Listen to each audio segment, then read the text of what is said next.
Baik, saya ke Bu Pungki dulu. Bu Pungki, tanggapan Anda terkait dengan pernyataan Kapolri, mau motong kepalanya kalau ekornya nggak bisa dirapihin? Iya betul. Kami sangat mendukung ya arahan Kapolri karena memang pimpinan harus menunjukkan leadership, memberikan teladan, kemudian membimbing anak buah, mengayomi dan mengawasi anak buah. Jadi kalau anak buah berprestasi diberikan reward, kalau anak buah melakukan kesalahan maka diberikan punishment. Jadi pimpinan jangan cuek, anak buah jangan dibiarkan kerja sendirian, mesti harus perlu dibimbing. Nah kemudian pimpinan juga perlu turba Mbak. Kan Presiden Jokowi sudah memberikan contoh untuk turun ke bawah gitu ya. Dan kemudian Pak Kapolri kan juga sudah memberikan contoh untuk turba. Nah oleh karena itu pimpinan jangan hanya menjadi komando di dalam kamar atau kodamar. Tetapi harus turun ke bawah dan kemudian menyapa anak buah dan kemudian memberikan bimbingan, memberikan teladan pada anak buah. Seperti itu. Oke, saya lempar ke Pak Trimedia. Kalau istilahnya Bu Pungki tadi kodamar, komando dari dalam kamar. Inikah yang Anda lihat selama ini terjadi sebetulnya di institusi kepolisian dan baru terungkap sekarang sampai keluar pernyataan seperti itu dari seorang Kapolri atau seperti apa Pak Trimedia dari pandangan Anda? Sebenarnya ini persoalan lama. Hanya saja sekarang ini kan masyarakat lebih berani menyampaikannya. Karena adigium bahwa bukan hanya sebagaimana disampaikan oleh Bu Pungki ya, sekarang juga kan adigium kalau lapor polisi hilang kambing habis sapi. Artinya lebih banyak mudaratnya, lebih banyak ruginya lapor polisi daripada tidak melapor polisi. Di semua level, apakah di tingkat polsek, polres, mungkin juga polda, mungkin juga di Mabes Polri. Karena kalau kita lihat dari mulai reformasi Polri, kita mundur ke belakang, reformasi kultural itu yang tidak gampang. Kan reformasi itu, Polri itu ada 3, reformasi instrumental, kultural dan satu lagi yang paling susah itu reformasi kultural menurut saya.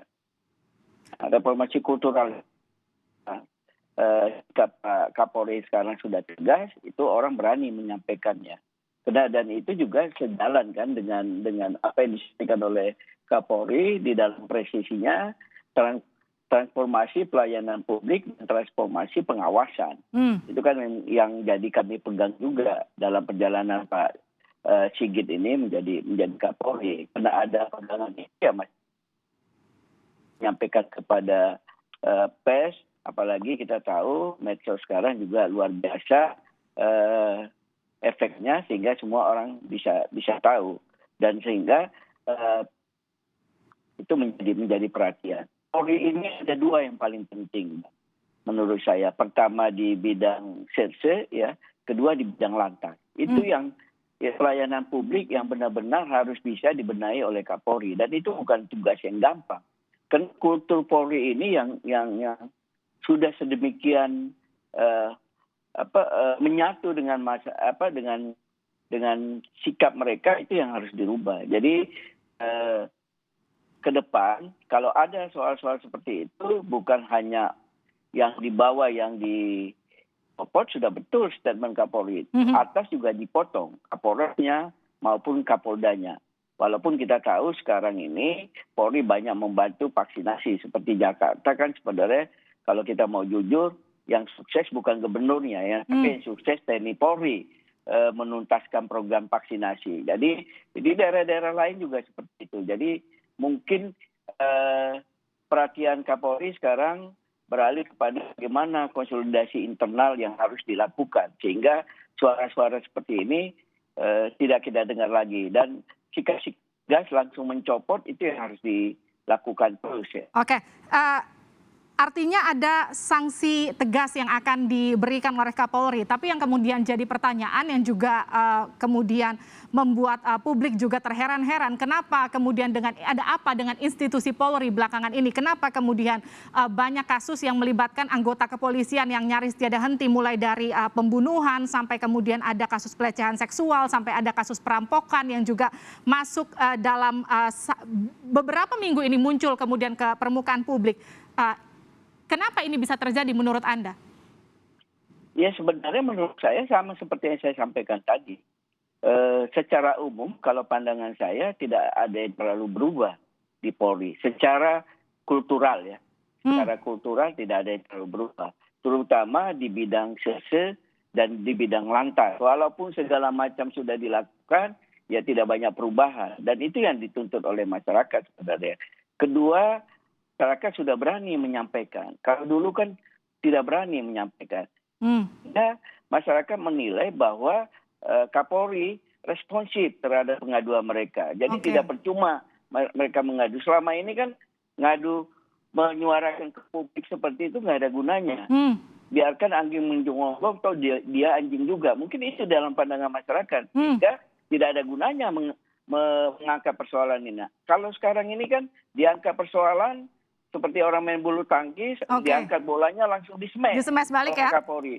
Nah, itu yang membuat keberanian masyarakat, apapun kekeliruan yang dilakukan oleh Polri berani menyampaikan. Jadi tugas ke depan, nah Pak Sigit ini jangka waktunya banyak, paling penting dia benahi adalah soal serse, kemudian soal lantas, kemudian juga ketiga di bidang mutasi, promosi, dan demosi. Kalau sekarang sudah cukup baik kita lihat di bidang promosi, mutasi ya, dan itu harus dipertahankan.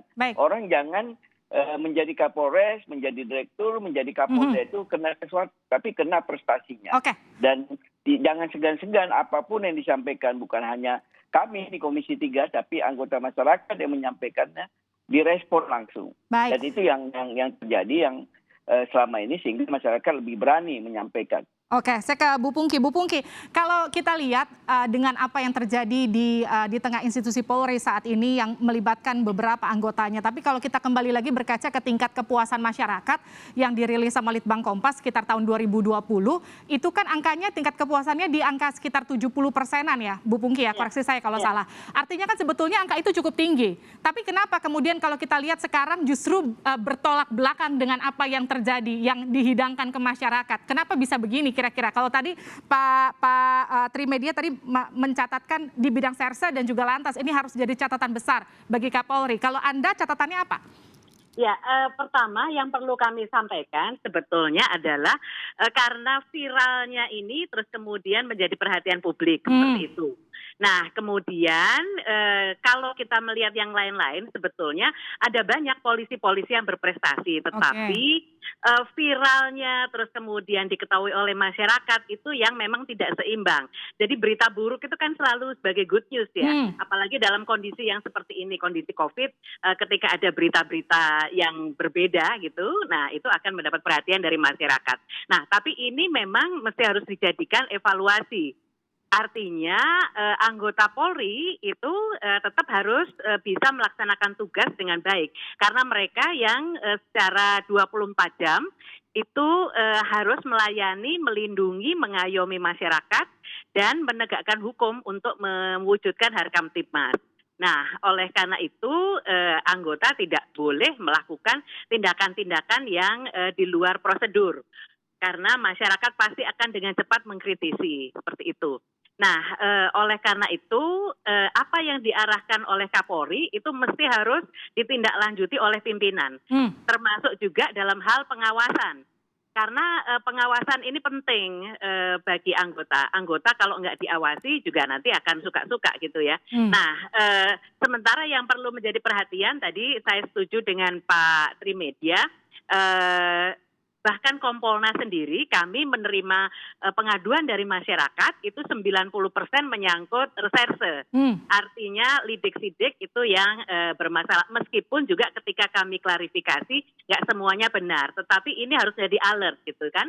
Nah, oleh karena itu hal-hal yang bisa diperbaiki terkait dengan reserse maupun lalu lintas, misalnya penggunaan teknologi yang bisa membantu kerja-kerja Polri itu yang penting.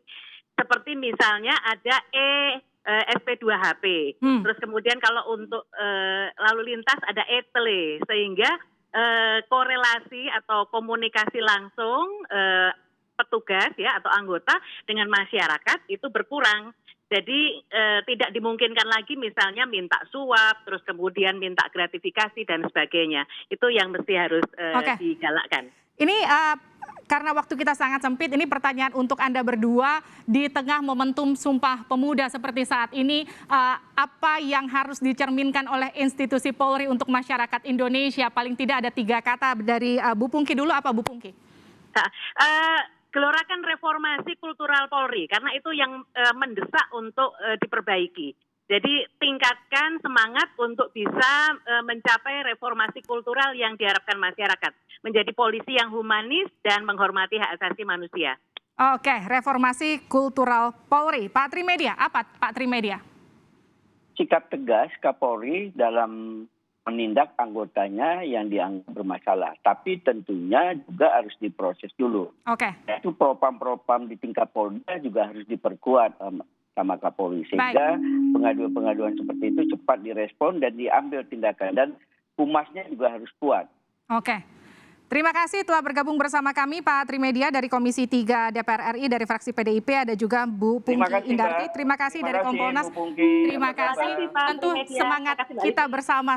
Semoga hal-hal yang buruk kemarin terjadi di institusi Polri tidak kembali terjadi dan bisa adanya reformasi kultural tadi kalau kata Bu Pungki. Terima kasih telah bergabung bersama kami di Sapa Indonesia Malam.